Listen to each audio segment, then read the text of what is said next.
Alors, le parc naturel régional a fait donc, un petit fascicule en 2012 dans le but d'aider les propriétaires de maisons en tuffeau à rénover en fait. Il y a un ensemble de fiches techniques qui permettent de bien s'y retrouver en fait, sur comment rénover un bâti et le pérenniser pour 50 ou 100 ou 150 ans qui viennent. Donc il y a des fiches techniques sur l'humidité, sur l'isolation, sur les menuiseries, tout ce qui concerne les bâtis anciens en tuffeau. Donc ça, c'est à votre disposition. Justement, le bâti en tuffeau, on a accompagné plusieurs projets exemplaires sur le territoire. Donc là, on a un premier projet qui se situe en Indre-et-Loire, donc une vieille bâtisse donc en tuffeau. La particularité de ce projet au niveau isolation, c'est le sol. Donc ils ont choisi un matériau perspirant et isolant pour l'isolation sous la dalle, qui est en fait une mousse de verre. C'est un gravier isolant qui se met en œuvre très facilement, en fait, c'est comme un caillou. Par-dessus, donc ils ont mis une dalle à la chaux, ils ont posé une tomate donc après, ce qui fait que le sol est complètement perspirant et isolé. Du coup, on n'a pas de problème d'humidité dans les murs. L'évaporation qui se fait par le sol repart à l'extérieur de la maison par les ventilations des menuiseries.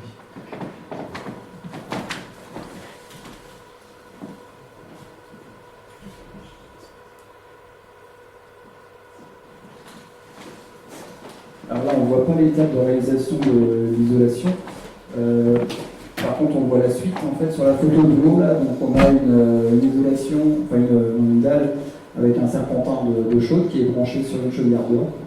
Le serpentin, il passe aussi dans les murs. Et donc, on a à la fois donc, une maison bien isolée, une maison chauffée avec des énergies renouvelables, puisqu'on est sur une chaudière bois, grosse capacité. Là, on est sur un gîte de très grande surface. Je crois que c'est plus de 250 mètres carrés. Donc tout a été fait vraiment dans les règles de l'art avec l'utilisation de la chaux au niveau du sol, au niveau des murs aussi, puisqu'on a mis un enduit chaud-chambre. Donc c'est un gîte qui est très très agréable, donc rénové il y a 3 ou 4 ans.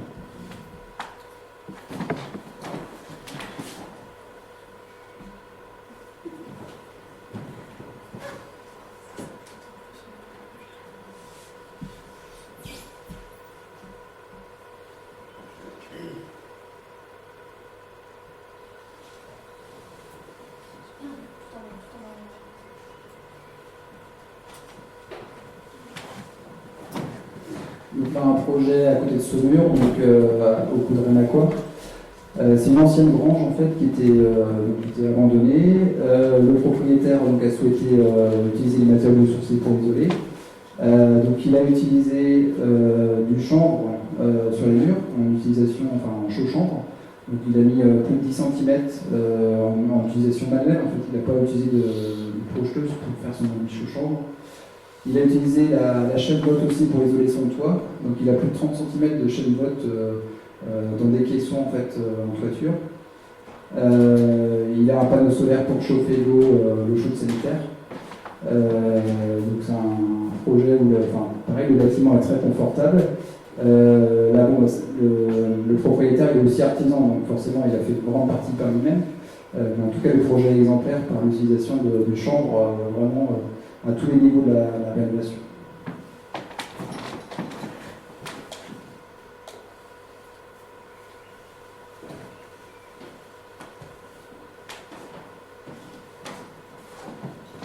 Donc là, on détaille justement l'isolation du mur. Donc, l'isolation chaud-chambre à 12 cm qui a été posée sur une brique plâtrière. Donc, on a finalement le coefficient de performance d'une laine de bois de 15 cm, mais appliqué sur deux phases, sur deux couches, une couche de brique plâtrière et une couche d'enduit chaud-chambre. Là encore, donc le plancher, on est sur un plancher chauffant perspirant. On a fait une dalle chambre aussi, posée sur un hérisson de caillou ventilé. Donc on a un hérisson assez épais justement pour pas qu'on ait de remontée d'eau. Après on a la dalle chaud-chambre et puis on a un dallage après en pierre de Champigny de Chauvigny, pardon. Donc tout ça c'est à nouveau très perspirant et pas de risque de voir des problèmes de remontée d'humidité dans ce bâti ancien.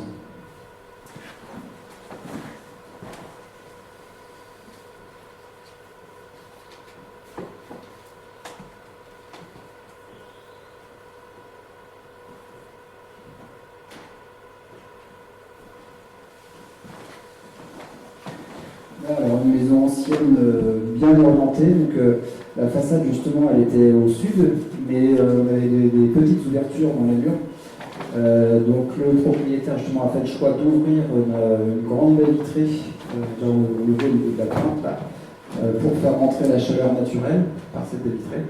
Il a justement utilisé des principes de bioclimatisme. On sait qu'un mur sud il doit être très ouvert pour justement faire rentrer la chaleur et la lumière naturelle. Un mur nord, on va plutôt le laisser fermé pour que justement il soit plus isolant, puisqu'une baie vitrée est forcément moins isolante qu'un mur plat. Donc là, il a travaillé à la fois sur la baie vitrée au sud et aussi sur l'isolation performante de sa toiture. Donc là, on est sur plus de 25 cm de laine de bois posée contre les rampants de charpente. Donc là, une maison très, très confortable aussi, chauffée par un petit poêle à bois, matériel sourcé et énergie renouvelable à nouveau. Donc pour une maison qui est aussi assez grande. Donc c'est le propriétaire qui est très, très satisfait de ce chantier réalisé. C'est il y a 5 ou 6 ans.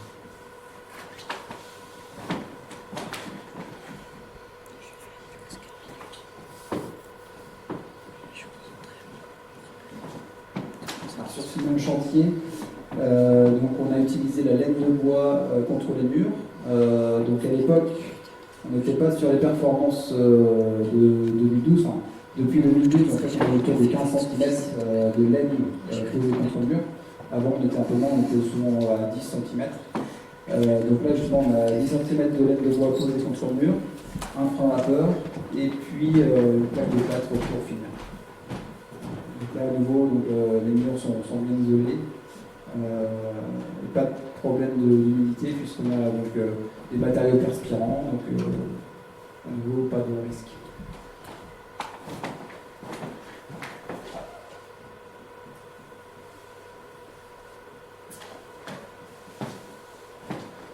Oui, donc sur ce chantier, je disais qu'on était en laine de bois. Il y a 10 et 20, donc ça fait 30 cm de laine de bois contre les rampants. Donc on est sur une performance thermique de 7,1. Ce qui est très bien puisque pour obtenir le crédit d'impôt, en fait, il faut un R de 6 minimum. Donc là, on est au-delà du RR du crédit d'impôt. Et puis pour la partie droite du plafond au niveau de l'étage, on a choisi d'isoler en bois de cellulose. Donc là, à nouveau, on a un R de 7,5, ce qui permet aussi d'avoir le crédit d'impôt pour le particulier. Toujours avec un frein vapeur en dessous pour gérer l'humidité.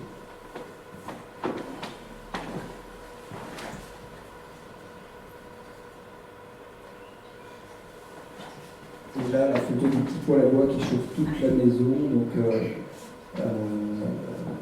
une maison classée B après travaux, en niveau étiquette énergie. Donc c'est plutôt bien pour une rénovation de bâti ancien.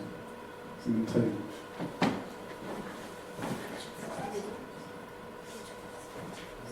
Alors la surface, je ne l'ai pas en tête, ça va être écrit sur la fiche technique, mais là c'est à nouveau plus de 150 m², c'est une maison qu'il aurait fallu passer par l'architecte pour la construire, mais elle fait plus de 150 m².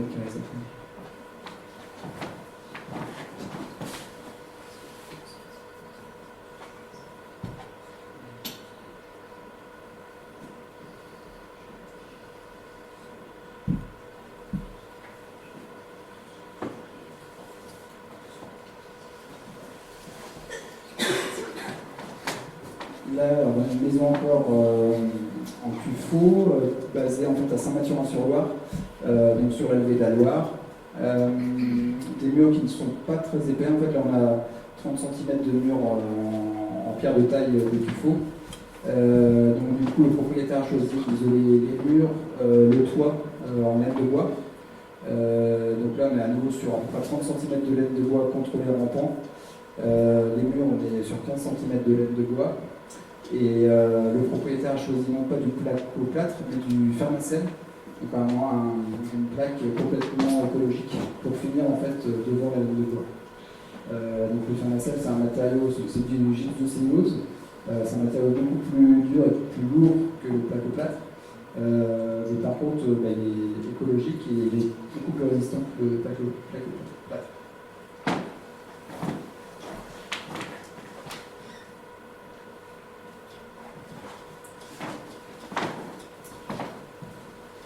Voilà, donc la coupe de l'isolation du mur.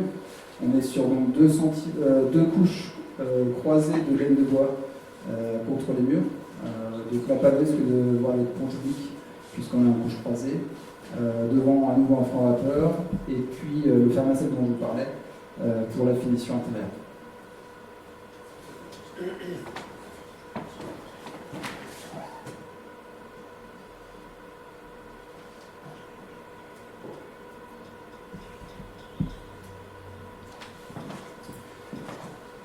Là oui, en haut, donc un petit focus sur la boîte de cellulose. Donc, dans les combles perdus, il est très souvent conseillé d'utiliser de la boîte de cellulose, qui est un matériau qui n'est pas plus cher que la laine de verre et qui est écologique. C'est fait à partir de journaux recyclés, vous voyez. C'est insufflé, enfin c'est soufflé comme de la laine de verre soufflée ou de la laine de roche soufflée.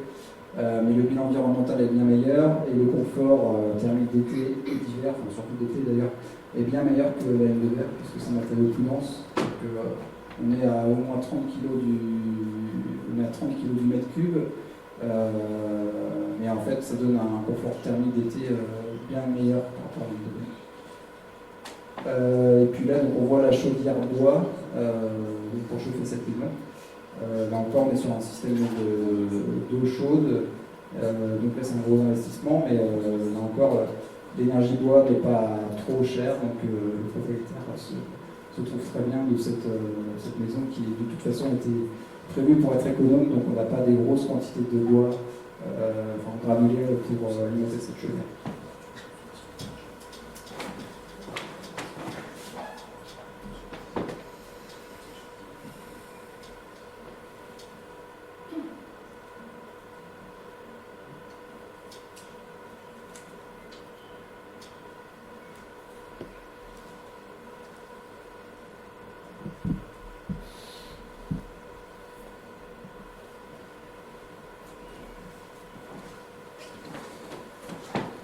Là, donc une maison à Bourgueil, donc de type longère, donc plutôt ouverte au sud et fermée au nord. Là, la particularité donc, de l'isolation, c'est en fait la couverture a été déposée pour faire l'isolation par extérieur de type sarking, mais en fibre de bois rigide. Donc vous verrez, de toute façon, il y a la société Pervatex qui le fait très bien. Donc c'est des panneaux de fibre de bois qui sont à la fois isolants mais en plus étanches. Donc l'eau, même si elle passe sous les ardoises, donc elle va couler le long de la fibre de bois rigide. Et on aura une très bonne isolation puisque ce sont des panneaux qui s'emboîtent comme du lambris en fait. Et on a une très bonne étanchéité à l'air, en plus d'avoir de l'isolation avec ce code-là. Donc là, une grande longère de 239 mètres carrés.